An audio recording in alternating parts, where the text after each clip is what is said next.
Frédéric Goati, vous nous l'aviez promis depuis le début de cette émission. Vous avez pu écouter le nouvel album de Mélodie Gardot en avant-première. Il sortira le 9 février. C'est donc un double live enregistré en Europe. Tu t'appelles comment ?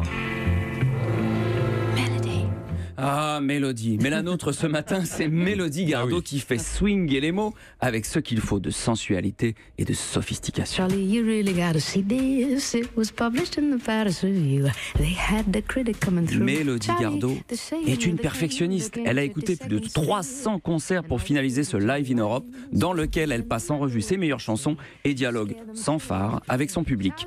En Allemagne, elle dédie Ciao Baby à son ex-fiancé. I like to dedicate that to my ex-boyfriend.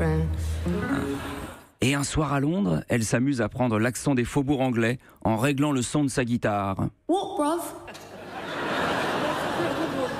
Less treble, more bass, bruv. Let me put it in the middle and see if that does a little better, innit?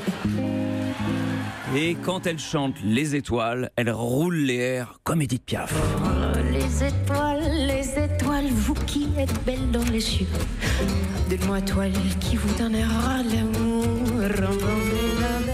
On craque, on fond évidemment, mais il y a mieux encore. Vous l'avez rencontré, Frédéric. Oui, et sachant qu'elle n'est pas insensible à la culture et aux artistes français, on lui a demandé qui trouvait grâce à ses oreilles aujourd'hui.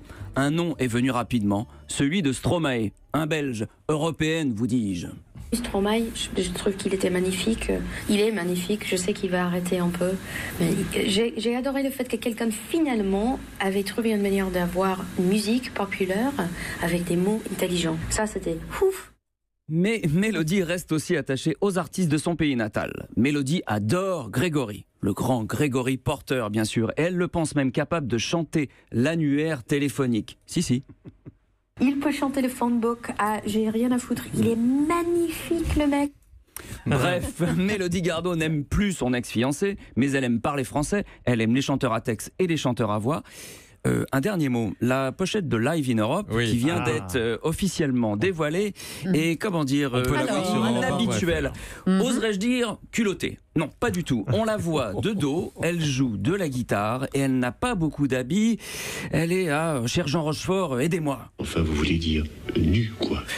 Voilà. Et pendant que l'on écoute un nouvel extrait de Live in Europe, tenez Patrick, la voici cette fameuse pochette. Merci beaucoup, et même notre invité Costa Gavras, qui en a vu d'autres, la trouve gonflée, cette je suis très épaté pochette. par cette affiche. Oui, très épaté, voilà.